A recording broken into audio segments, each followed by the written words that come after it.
this one, so I told you you have to cross multiplication. याद है सब कुछ ये चीजें जो हमने डिस्कस की थी? Yes ma'am.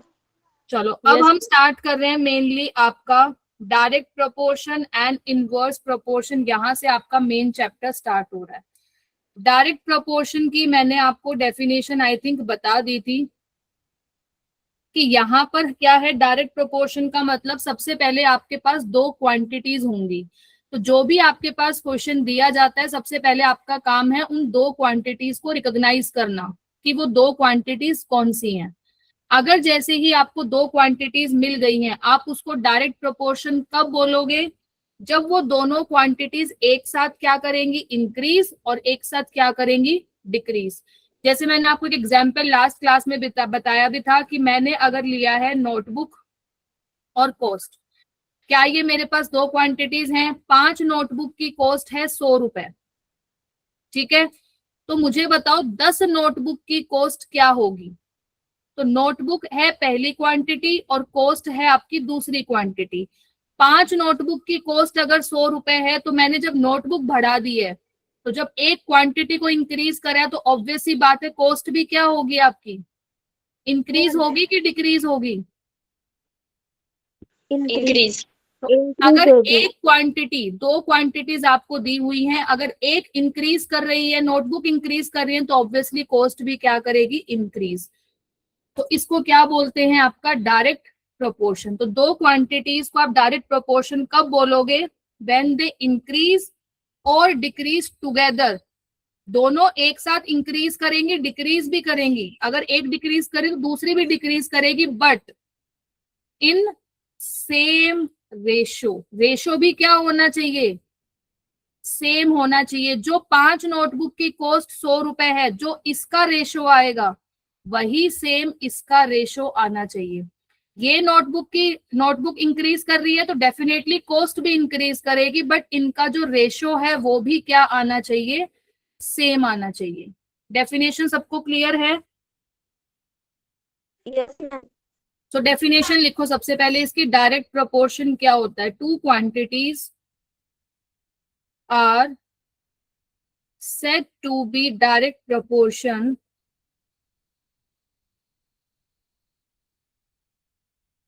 when they increase or decrease together in the same ratio. This is very important. दोनों क्वांटिटी साथ में इंक्रीज करेंगी, साथ में डिक्रीज करेंगी, बट सेम रेशो में। तो इन डायरेक्ट प्रोपोर्शन का मतलब क्या होगा? y upon x is equals to constant. इसका मतलब कोई मुझे बता सकता है? ये जो मैंने लिखा है,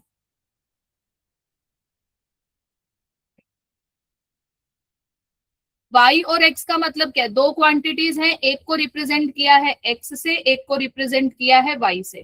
तो मैंने क्या बोला? दोनों क्वांटिटी या तो एक साथ इंक्रीज करेंगी या एक साथ डिक्रीज करेंगी, और रेशो क्या होना चाहिए? सेम होना चाहिए। तो डायरेक्ट प्रोपोर्शन में जो रेशो है वो हमेशा क्या होना चाहिए? आपका कांस्टेंट। जैसे एक एग्जांपल लेते हैं। If one notebook cost ₹20, right?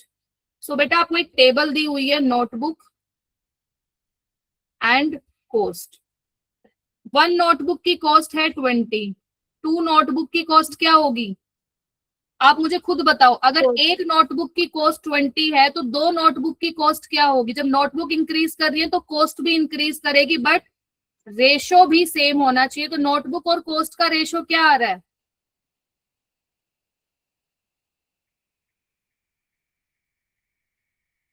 बताओ। दो नोटबुक की कॉस्ट क्या होगी?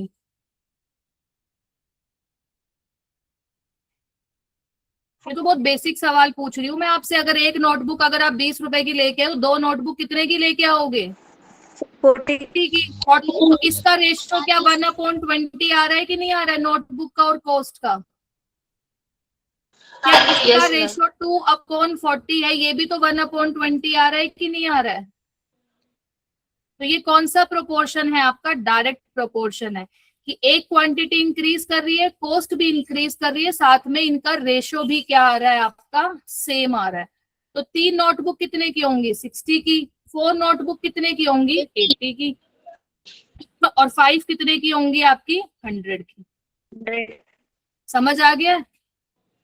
yes, क्या ma'am. कहलाता है आपका? Direct proportion. ठीक है, नेक्स्ट एग्जाम्पल मैं आपसे पूछती हूँ, ये सबने नोट डाउन कर लिया? Yes teacher. Okay, so next example आप मुझे बताइए अब।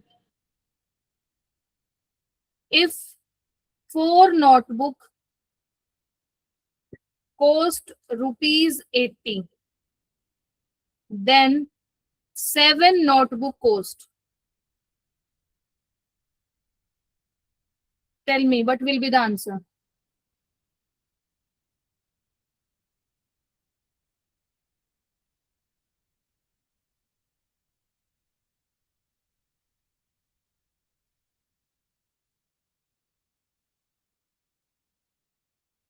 One 140 कैसे करा सॉल्व, बताओ जरा मुझे एक बार।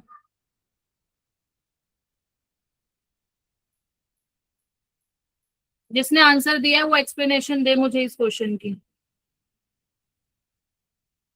4 नोटबुक की कॉस्ट 18 रुपीज है, तो 1 नोटबुक की कॉस्ट 20 रुपीज होगी, और उसमें 7 नोटबुक बेटा की आपने इसमें कहीं पे रेशियो एंड प्रोपोर्शन तो यूज ही नहीं करा समृद्धि। तुमने तो ये बेसिक कंसेप्ट लगाया कि अगर 4 नोटबुक की कॉस्ट 80 है तो एक नोटबुक की हो गई 20, तो तुमने 20 को 7 से मल्टीप्लाई कर दिया, पर इसमें तुमने रेशियो कहाँ यूज किया? इसमें तुमने डायरेक्ट प्रोपोर्शन कहाँ यूज किया? 4 नोटबुक की कॉस्ट अगर 80 है तो 7 नोटबुक, इसका मतलब 2 क्वांटिटीज कौन सी हैं? एक नोटबुक है, एक कॉस्ट है। तो बेटा सबसे पहले अगर ये एमसीक्यू आता तब मैं आपका आंसर सही करती। अगर आप पेपर में सब्जेक्टिव अगर 2 नंबर के में क्वेश्चन में अगर आप ये सॉल्यूशन करके आओगे, टीचर आपको 0 मार्क्स देगी इसमें। समृद्धि, अगर ये क्वेश्चन एमसीक्यू आया तो टीचर आपको देगी 140 is the correct answer, but अगर ये क्वेश्चन सब्जेक्टिव में आया है तो आपको 0 मार्क्स मिलेंगे इसके। सबसे पहले मैंने आपको क्या बताया? 2 चीजों को पहचानना, 2 क्वांटिटीज को। पहली क्वांटिटी क्या है? नोटबुक, और दूसरी क्वांटिटी क्या है? कॉस्ट। 4 नोटबुक की कॉस्ट क्या है? 80। तो 7 नोटबुक की कॉस्ट आपको क्या करनी है? निकालनी है। यस और नो? Yes ma'am. तो अगर मैं इसको मान लेती हूँ x, क्योंकि मुझे ये निकालनी है, कॉस्ट निकालनी है, तो नोटबुक के नीचे notebook 4/7 is equals to cost के नीचे कॉस्ट, तो 4/7 इज इक्वल्स टू 80/x। अब क्या कर दो? Cross multiplication. So 4x is equals to 80 multiply 7। तो x की वैल्यू क्या आएगी? 80 मल्टीप्लाई 7 डिवाइड बाय 4, इट्स 20। तो x की वैल्यू क्या आ गई? 140। इसका मतलब ये वैल्यू कितनी आ गई है? 140। This is the steps. ये स्टेप्स हैं बेटा पेपर में करने के। ये टेबल बना लो, सबसे इजीएस्ट मेथड है। 2 क्वांटिटीज को पहचानना, जो दिया हुआ है उसके नीचे वो लिख दिया, नोटबुक के नीचे नोटबुक लिखा 4/7, और कॉस्ट के नीचे कॉस्ट लिखा है। सिंपली क्रॉस मल्टीप्लाई करके वैल्यू किसकी आ गई है आपकी? कॉस्ट कितनी? 140।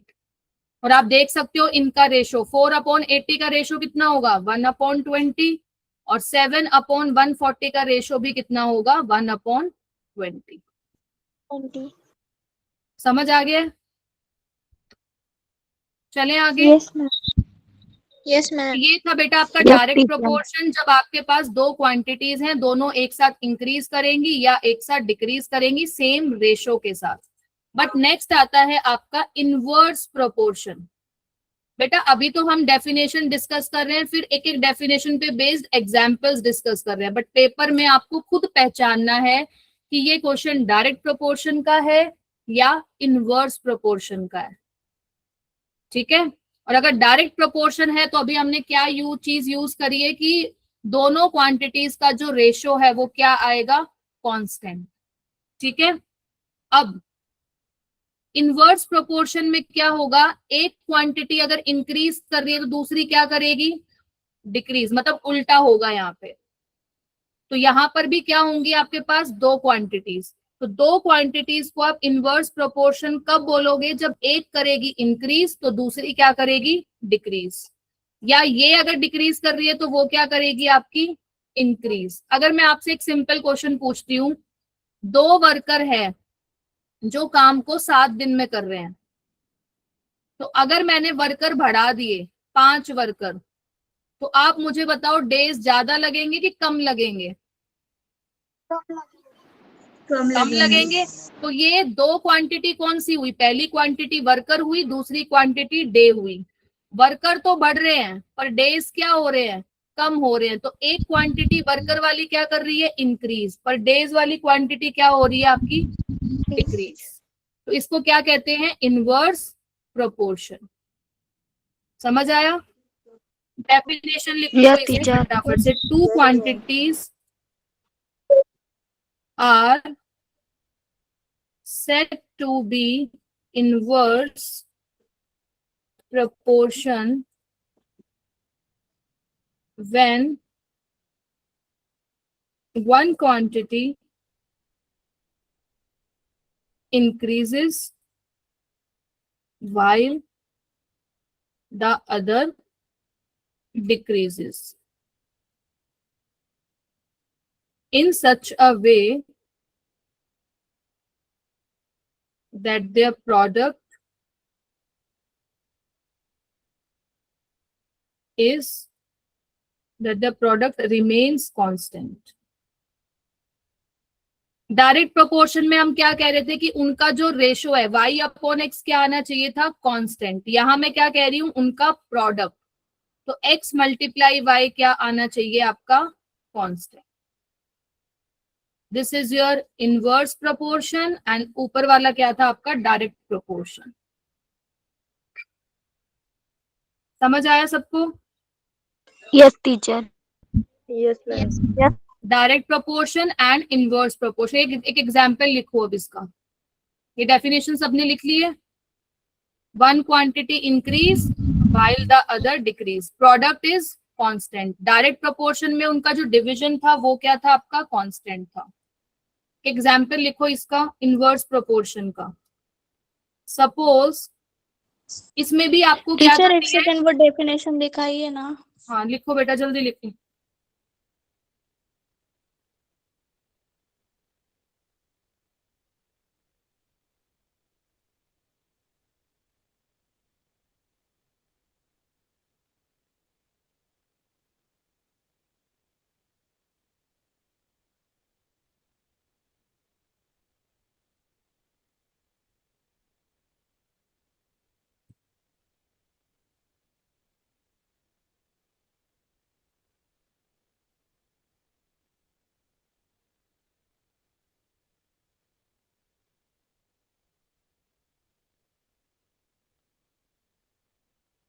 डन?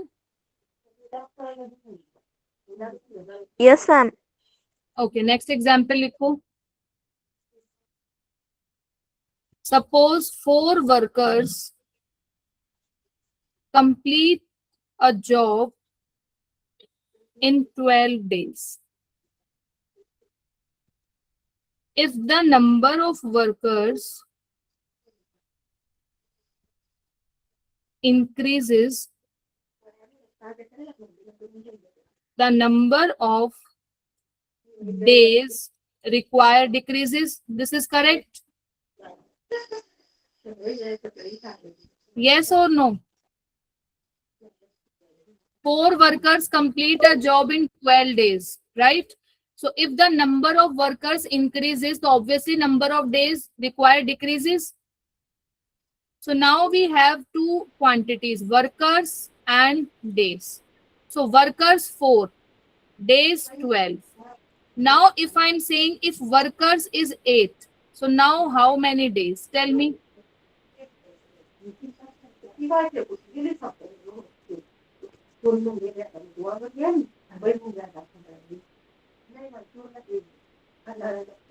Tell me.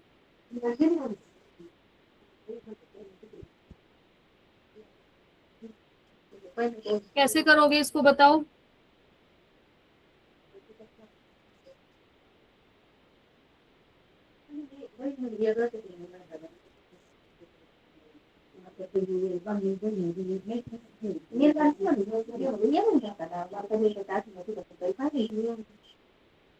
मैम बताओ बेटा।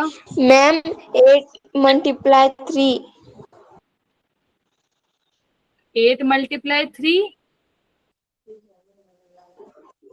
24। बेटा दोबारा देखो क्या बोला है मैंने। 4 वर्कर 12 दिन में जॉब को कंप्लीट कर रहे हैं। अगर नंबर ऑफ वर्कर्स बढ़ा दिए तो ऑब्वियसली डेज तो कम ही होंगे ना।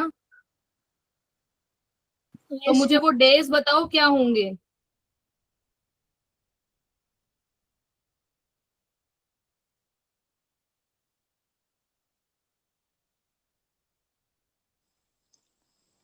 मैम 4 days आ सकता है क्या? आप मुझे खुद बताओ अब। अभी हमने करा इनवर्स प्रोपोर्शन में जो प्रोडक्ट है वो कांस्टेंट आना चाहिए। बताओ कैसे करोगे।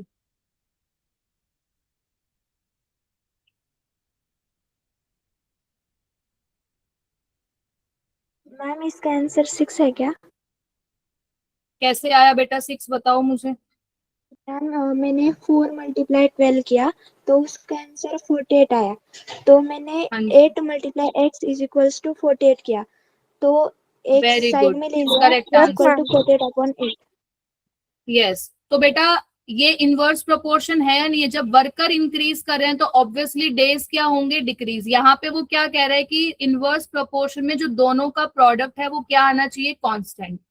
एक्स और वाई क्या है आपकी दोनों क्वांटिटीज। एक्स का मतलब क्या है आपके वर्कर्स और वाई का मतलब क्या है डेज और ये किसके इक्वल है कांस्टेंट। वर्कर कितने हैं 4 और डेज कितने हैं 12 तो कितना आ गया 48। तो सेम मुझे अब इसके लिए निकालना है। वर्कर्स मुझे पता है 8 है डेज मुझे पता नहीं है उसको मैंने क्या अज्यूम कर लिया एक्स और इज इक्वल्स टू 48। तो बेटा एक्स की वैल्यू क्या आएगी 48/8 कितना आएगा 6. 6। तो मुझे कितने डेज लगेंगे 6 डेज लगेंगे। समझ आया या नहीं आया बोलो। Yes ma'am Yes. समझ आ गया। तो this is the inverse proportion. Direct proportion में हम डायरेक्ट कर रहे थे। दो क्वांटिटीज दी हुई थी एक इंक्रीज कर रही है दूसरी भी इंक्रीज कर रही है। तो मैं सिंपली क्या कर मैम रही थी दोनों क्वांटिटीज को क्या कर रही थी आपका डिवाइड कर रही थी। बोलो बेटा। एक बार स्क्रीन ऊपर कीजिए। ये लो बेटा सामने ही है आपके स्क्रीन। समझ आ गया सबको। नेक्स्ट क्वेश्चन दूं मैं अब आपको।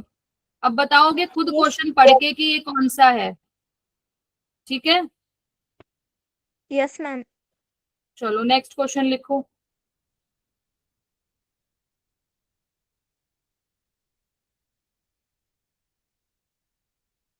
सिंपल सा है। डायरेक्ट का मतलब एक इंक्रीज तो दूसरी भी इंक्रीज एक डिक्रीज तो दूसरी भी डिक्रीज पर इनवर्स में क्या है उल्टा है।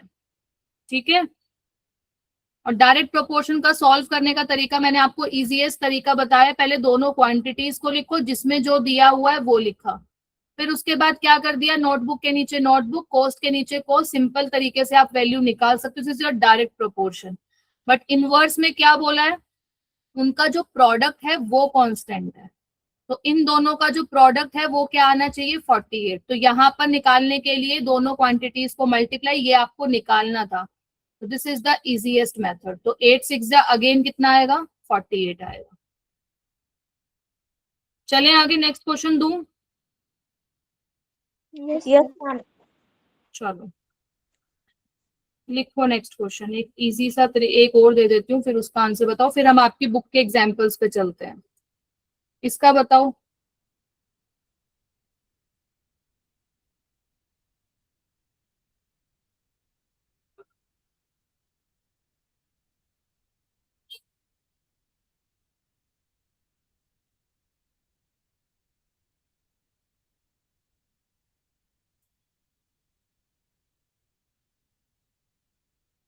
बताओ बेटा क्या आंसर होगा इसका।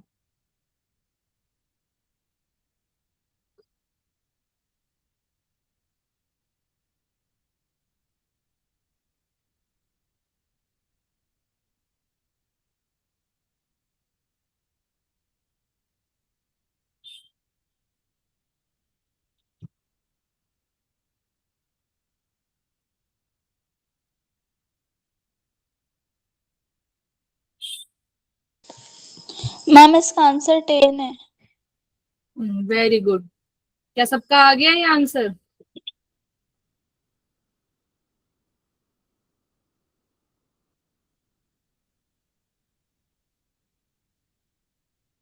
यस मैम 10 आया है। सेम चीज, पहली क्वांटिटी क्या है? वर्कर्स। दूसरी क्वांटिटी क्या है? डेज। 8 वर्कर्स काम कर रहे हैं, 15 दिन में खत्म, तो 15 8 जा कितना होगा? 120। तो पूछा है कि 12 वर्कर कितने दिन में काम करेंगे, तो 12 multiply X is equals to 120। तो x की वैल्यू क्या आ गई? 120 अपॉन 12। It's 10 answer. सबको क्लियर है? Ma'am yes ma'am. कीजिए। हाँ, क्या हुआ कोमल? मैम रिपीट कीजिए। बेटा सेम ही तो क्वेश्चन है जो अभी ऊपर वाला किया था। 8 वर्कर्स काम को खत्म कर रहे हैं 15 दिन में, तो पूछा है कि 12 वर्कर अगर हैं तो कितने दिन में काम खत्म करेंगे। मैम मुझे स्क्रीन नहीं क्वांटिटी दिख रही है। इंक्रीज कर रही है क्या? स्क्रीन नहीं दिख रही है मैम। तो बेटा आपका नेटवर्क इशू होगा, सबको स्क्रीन विजिबल है कोमल। मैम मैं 2-3 बार क्लास कट कर फिर लाइव पर नहीं हो रहा है। तो बेटा मैं अब बताओ, अब नेटवर्क इशू होगा क्योंकि बाकी किसी बच्चे को कोई प्रॉब्लम नहीं है, तो मेरी साइड से तो नेटवर्क सही है। या तो आप एक बार रिफ्रेश करके दोबारा चेक कर लीजिए। Yes ma'am. बाकी सबको कोई डाउट है या चले आगे? बताओ। Yes ma'am. चलो नेक्स्ट क्वेश्चन लिखो अब आप।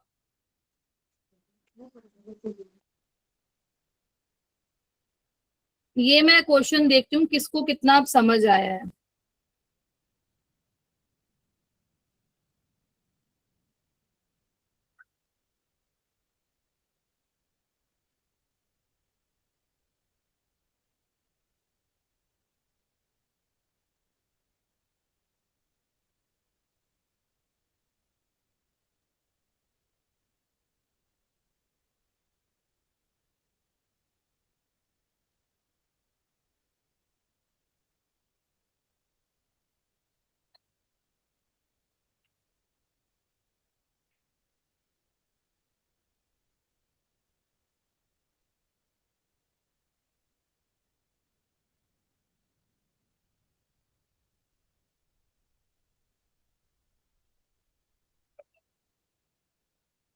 दो मिनट दे रही हूँ, जरा सोच के बताओ कैसे करोगे और क्या आंसर है, क्या आपके पॉइंट्स हैं इस क्वेश्चन को लेके।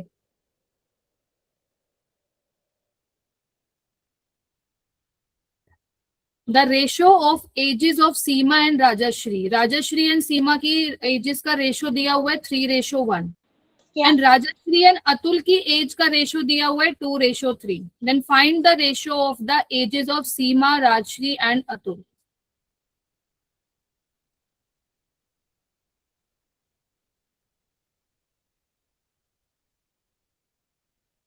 दो मिनट दे रही हूँ, जरा सोचो फिर मुझे बताओ कैसे करोगे।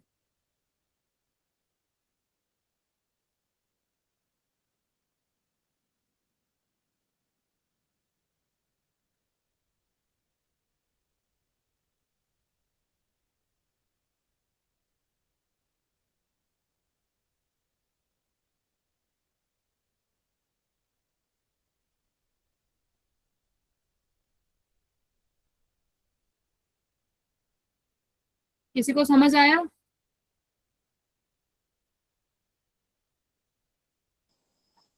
Yes ma'am. बताओ। मैम जो सीमा एंड राजश्री की जो एज है वो 3:1 है, और जो सीमा अतुल एंड, अच्छा ये मैं लिख लेती हूँ, एक मिनट। सीमा एंड राजश्री की एज का रेशो कितना दिया हुआ है? 3:1। 3:1। हाँ। जबकि राजश्री एंड अतुल की अतुल एज का रेशो कितना दिया हुआ है? 2:3 क्या ऐसा पॉसिबल है राजश्री की एज यहाँ 1 है यहाँ 2 है? ऐसा पॉसिबल है? No ma'am. हमने कल लास्ट क्लास में डिस्कस किया था, if you have given 3 ratios so B and B should be same. याद आ रहा है कुछ? यहाँ पे आपके पास 3 चीजें दी हुई हैं, सीमा, राजश्री एंड अतुल। तो इसका मतलब राजश्री की एज तो सेम होनी चाहिए यहाँ पे और यहाँ पे, बट Yes, यहाँ तो ma'am. 1 शो कर रहा है, वहां पे 2 शो कर रहा है। अब कैसे क्या करें बताओ? मैम मतलब सेम रेशो आना चाहिए, कंटिन्यू रेशो। तो इसके लिए मतलब हर जो मतलब जितने टर्म्स दिए ना वहां पर, सीमा, राजश्री, अनतुल, उनको सबको 2 से मल्टीप्लाई करना है। तो अगर मुझे राजश्री की एज सेम लेके आनी है, 2 लेके आनी है, तो हमने इक्विवेलेंट रेशो पढ़ा था। Yes ma'am. तो क्या मैं इस 3:1 को 6:2 लिख सकती हूँ? Yes ma'am. क्या अब राजश्री की एज सेम हो गई है कि नहीं हो गई है? यस मैम, हो गई। तो इसका मतलब इन तीनों की एज का रेशो क्या होगा? सीमा की एज क्या है? 6, राजश्री की 2 एंड अतुल की 3। This 3 is your answer. अब एक क्वेश्चन में देखो दोनों कंसेप्ट यूज हो गए, इक्विवेलेंट भी आ गया और आपका नॉर्मल वैसे क्वेश्चन भी आ गया। मैम एक बार फिर से एक्सप्लेन कीजिए ना। समृद्धि, मैं ये कह रही हूँ बेटा, आपके पास सीमा और राजश्री का जो एज का जो रेशो है वो दिया हुआ है 3:1, और राजश्री और अतुल की एज का रेशो दिया हुआ है 2:3। ऐसा कैसे पॉसिबल है कि राजश्री की एज दोनों जगह अलग अलग है? यहाँ 1 शो कर रहा है, यहाँ 2 शो कर रहा है। क्या ऐसा पॉसिबल है? अगर मैं कहूं कि तुम्हारी एज और स्वाति की एज, एंड देन स्वाति की एज और उसकी एज, तो स्वाति की एज तो सेम ही रहेगी ना, तुम्हारी और उसकी एज चेंज हो रही है, स्वाति की एज तो सेम ही रहेगी ना दोनों के साथ। Yes ma'am. यहाँ कैसे चेंज हो गई? यहाँ पे 1 है, यहाँ पे 2 है राजश्री की एज। तो हमने क्या किया, इस वाले को इक्विवेलेंट रेशो बना दिया, ये वाला 6/2 लिख सकते हैं, क्योंकि मुझे ये 2 सेम करना था। अब देखो राजश्री की एज क्या हो गई है? सेम हो गई है। तो सीमा की एज क्या हो गई? 6, राजश्री की 2 एंड अतुल की 3। ठीक है, yes ma'am. Yes ma'am. Next question. Next question लिखो।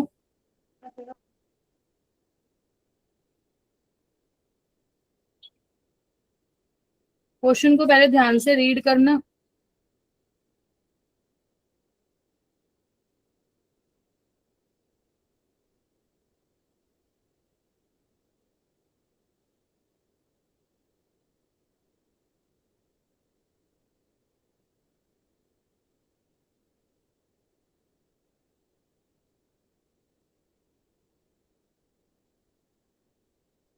बताओ जल्दी क्या आंसर होगा इसका।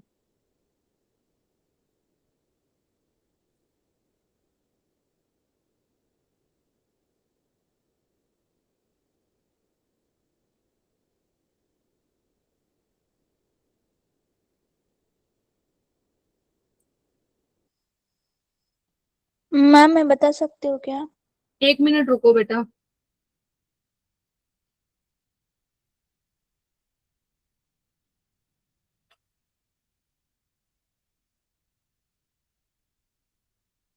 सबको कर लेने दो 1 मिनट।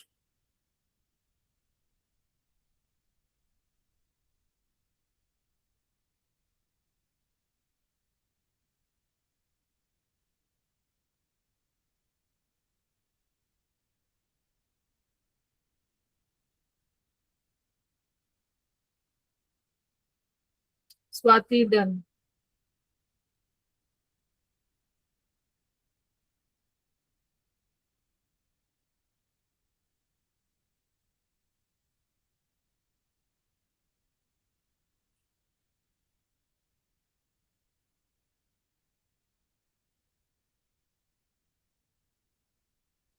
करें डिस्कस? Yes ma'am. क्या आंसर आ रहा है बेटा? बेटा बताना। मैम जो लेंथ है रेक्टेंगल की, वो जो रेक्टेंगुलर फील्ड है उसकी 1.2 किलोमीटर है, एंड उसकी जो ब्रेड्थ है वो मुझे फाइनल आंसर बताओ 400 पहले, स्वाति क्या आ रहा है? 3:1।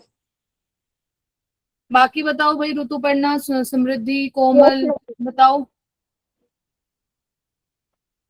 Length of the rectangular field की जो लेंथ है वो दी हुई है 1.2 किलोमीटर, बट ब्रेथ कितनी दी हुई है?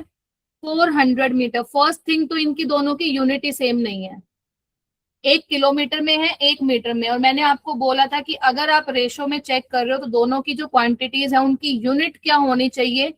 सेम होनी चाहिए। ये हमने फर्स्ट थिंग डिस्कस की थी लास्ट क्लास में, राइट। तो आपको बताना है कि लेंथ और ब्रेथ का रेशो क्या होगा। तो लेंथ कितनी दी हुई है 1.2 किलोमीटर और ब्रेथ कितनी दी हुई है 400 मीटर। तो 1 किलोमीटर में कितने मीटर होते हैं 1000 मीटर होते हैं। तो अगर मैं किलोमीटर को मीटर में कन्वर्ट कर लेती हूँ तो 1.2 किलोमीटर को अगर मुझे मीटर में कन्वर्ट करना है तो किलोमीटर से मीटर में करने के लिए हम क्या करते हैं 1000 से मल्टीप्लाई, और मीटर से किलोमीटर में करने के लिए हम क्या करते हैं 1000 से डिवाइड। तो मैं क्या कर रही हूँ किलोमीटर से किस में कन्वर्ट कर रही हूँ मीटर में। तो इट मीन्स मैं क्या करूंगी 1.2 को 1000 से मल्टीप्लाई, डेसिमल है तो इसको लिख दिया 10,000। एक जीरो से एक जीरो कैंसिल आउट तो कितना आ गया 1200 मीटर। तो ये कन्वर्ट हो गया 1200 मीटर। अब दोनों की जो यूनिट है वो सेम है। तो लेंथ और ब्रेथ का रेशो, लेंथ है 1200, ब्रेथ है 400। 2 0 से 2 0 कैंसिल, 4 3 कितना आ गया 3/1। So what is the ratio 3:1। कितने स्टूडेंट्स का सेम आंसर आया है। मैम मेरा चलो चले नेक्स्ट क्वेश्चन पे। Yes ma'am. चलो नेक्स्ट क्वेश्चन अब थोड़ा सा अलग है, बताना कैसे करोगे। अब बेटा अपनी बुक्स वगैरह बंद कर देना, कभी आप मुझे बुक्स में से आंसर्स देख देख के बता रहे हो।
बताओ इसका आंसर क्या होगा। 2 मिनट दे रही हूँ, जरा सोचो एंड फिर मुझे बताओ कैसे करोगे। बुक्स अपनी जरा है ना सब बंद कर दो।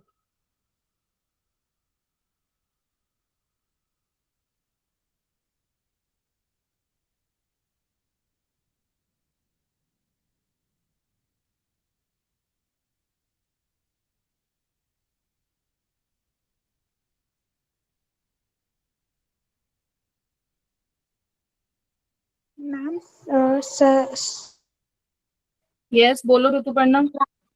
लास्ट में कौन सा वर्ड है वो? और चार्ट।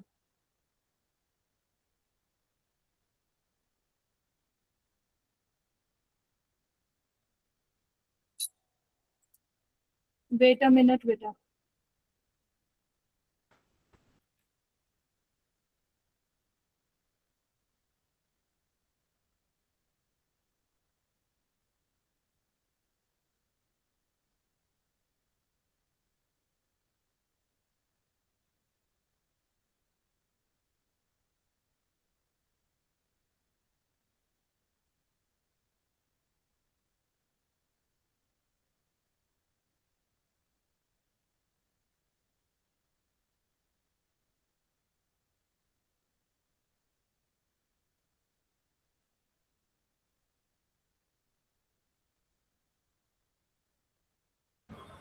बताओ अब कैसे करोगे इसको।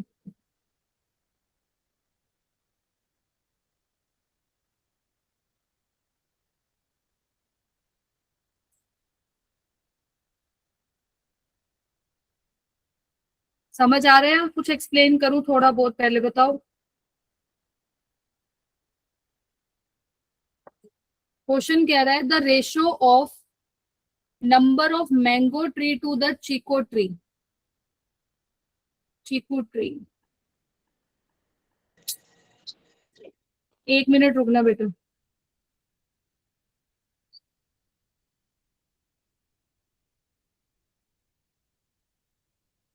मैम बेटा 1 मिनट, मेरी ना स्क्रीन पोज हो गई है, 1 मिनट का टाइम दे दो।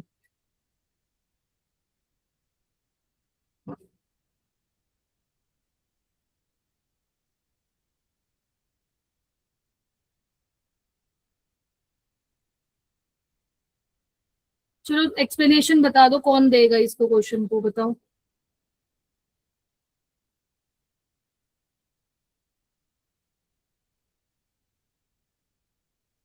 बताओ।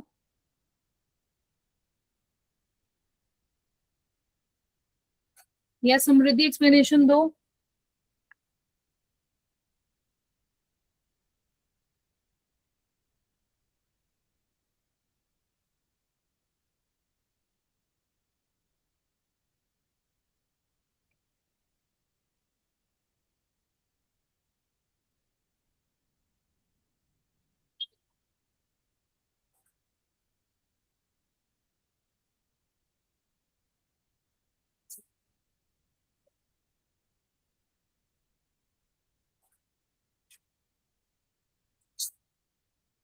यस अपूर्वा, बेटा एक्सप्लेनेशन तो दो आप एटलीस्ट क्वेश्चन की।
क्या ये स्क्रीन सबको विजिबल है? No ma'am. Yes ma'am. Visible है। Yes yes ma'am. मैम। तो अब आपको क्वेश्चन क्या दिया हुआ है बेटा? The ratio of number of mango tree to chikoo tree. So mango tree divided by chikoo tree कितना दिया हुआ है आपको? रेशियो 2:3 ये दिया हुआ है। बट वो कह रहा है कि अच्छा मुझे बताओ, जब भी आपको रेशियो में क्वेश्चंस दिए हुए होते हैं, हमने एंगल वाले क्वेश्चंस भी डिस्कस करे हैं, तो क्या मैं सबसे पहले अज्यूम कर लूं, क्योंकि मैंगो और चीकू ट्री का रेशियो दिया हुआ है 2:3, ओरिजिनल आपको नहीं पता कि मैंगो ट्री कितने हैं और चीकू ट्री कितने हैं, तो सबसे पहले मैं अज्यूम कर लूं कि मैंगो ट्री कितने हैं 2x और चीकू ट्री कितने हैं 3x। क्या ये स्टेप ठीक है? Yes ma'am. तो यहां से मुझे मिल गया मैंगो और चीकू ट्री का जो रेशियो है वो 2x एंड 3x मिल गया है। ठीक है, अब वो कह रहा है कि इन दोनों में 5-5 पौधे और ऐड ऑन कर दिए गए हैं, तो मैंगो में भी ऐड हो गए और चीकू में भी ऐड हो गए हैं। क्या ये स्टेप ठीक है? बोलो। Yes ma'am. अब वो कह रहे हैं कि जब रेशो दिया हुआ था नंबर ऑफ मैंगो ट्री का चीकू ट्री का वो ये था, पर दोनों में 5-5 ऐड ऑन कर दिए तो ये हो गया है। 5-5 पौधे ऐड करने के बाद जो इनका जो ये रेशो है 2x+5 और 3x+5, ये रेशो किसके इक्वल दिया है? 5:7। क्या आप यहां से क्रॉस मल्टीप्लाई करके मुझे x की वैल्यू बता सकते हो कितनी होगी? क्योंकि इसने आपसे पूछा है कि find the number of mango and chiku tree, you have to find it. Total mango tree कितने हैं और चीकू ट्री कितने हैं। यहां तक किस किस बच्चे ने सही किया था? मैम तो ये हो गया, क्रॉस मल्टीप्लाई करोगे तो 7 2 जा 14, 7 5 जा 35, 5 3 जा 15 एंड 5 5 जा 25। लाइक टर्म्स इधर 35 माइनस 25, 15x माइनस 14x, तो कितना आ गया 10x is equals to x। x की वैल्यू कितनी आ गई है 10। तो मैंगो ट्री कितने हैं 20 और चीकू ट्री कितने हैं 30। बोलो बेटा,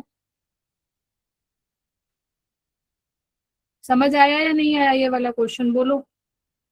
मैम रिपीट कीजिए। कोमल, आपको दिया हुआ है mango tree and chiku tree का जो रेशो था वो दिया हुआ था 2:3। वो कह रहा है कि 5-5 पौधे दोनों के और एड ऑन कर दिए गए हैं।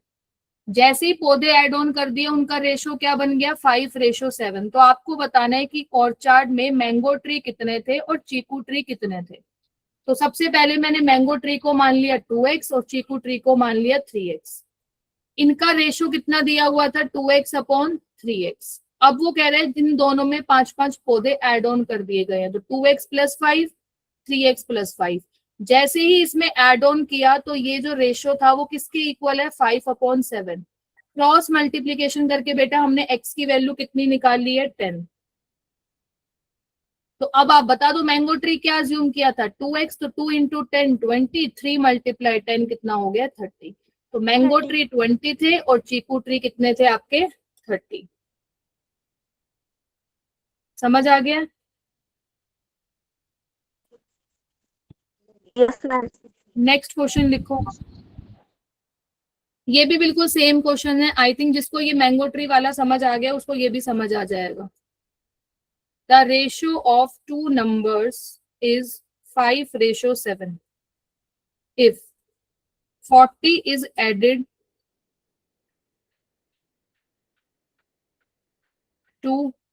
in each number, then the ratio becomes 25:31. Find the number. बताओ जल्दी कैसे करोगे? सेम क्वेश्चन है, बिल्कुल पिछले वाले जैसा ही है।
बताओ बेटा क्या आंसर आ रहा है?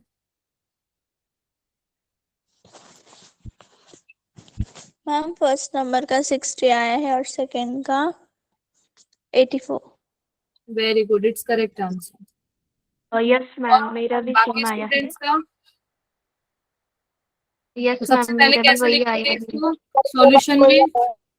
Late the first number is 5x, let the second number be 7x, right? 40 is added to each number.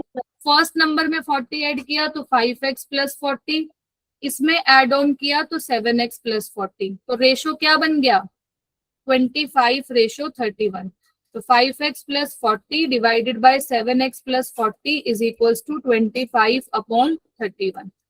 Cross multiply करो कितना आएगा 155x 124 175x and it's 1000. So it becomes, कुछ गड़बड़ की है क्या मैंने? No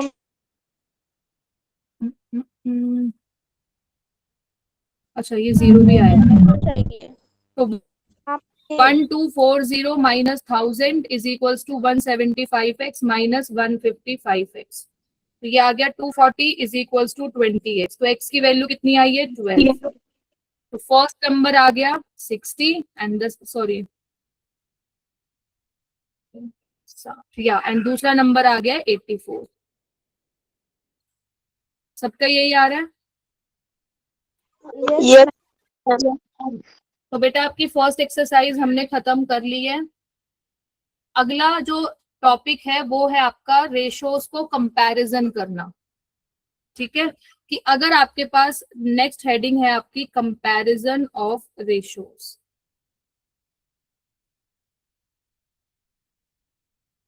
so comparison of ratios का मतलब है कि अगर आपके पास ये नंबर्स दिए हुए हैं ए बी सी डी और ये सारे कैसे नंबर्स हैं आपके पॉजिटिव, कैसे नंबर्स हैं, तो अगर मुझे इन रेशोज का क्या करना है कंपैरिजन करना है ए अपॉन बी और सी अपॉन डी का, तो या तो ये बड़ा होगा या फिर ये छोटा होगा या फिर क्या पॉसिबिलिटी है या इक्वल होंगे। क्या इन तीन के अलावा कोई और पॉसिबिलिटी हो सकती है?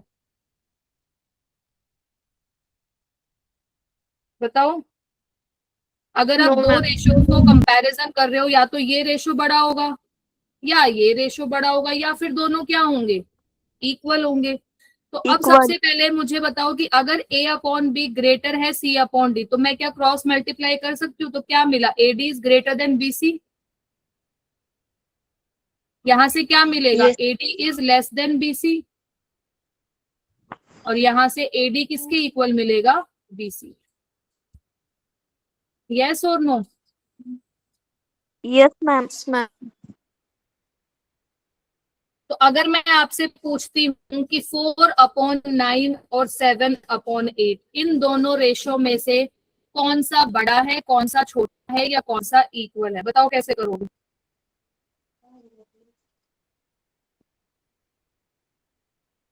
अभी तो मैंने बताया दो रेशियोज को अगर आपको ग्रेटर लेस चेक करना है तो इनको क्या कर दो क्रॉस मल्टीप्लीकेशन। ये 32 आएगा और ये कितना आएगा 63। कौन सा नंबर है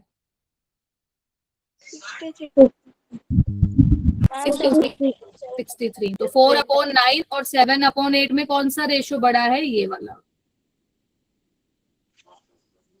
समझ आया कि नहीं आया बोलो? Yes ma'am. Yes ma'am. Yes ma'am. बेटा आपका होमवर्क है, फर्स्ट एक्सरसाइज हमारी आज डन हो गई है। थर्सडे वाली क्लास में हम करेंगे सेकंड एक्सरसाइज। ठीक है, ओके मैम। तो अब आपका होमवर्क है, आपका पेपर भी आ रहा है। तो आज हमारा टॉपिक हो गया डायरेक्ट प्रोपोर्शन, इनवर्स प्रोपोर्शन, कुछ वर्ड प्रॉब्लम्स डिस्कस किए। नेक्स्ट क्लास में हमारा एजेंडा रहेगा कंपैरिजन को और थोड़ा एक्सटेंड करना है एंड ऑपरेशंस। ठीक है, then this chapter will be completed. Easy chapter है, कोई टफ नहीं है। ठीक है, यस मैम। चलो ओके बेटा, bye, take care. Bye ma'am. Bye, ma'am. Bye ma'am. Bye.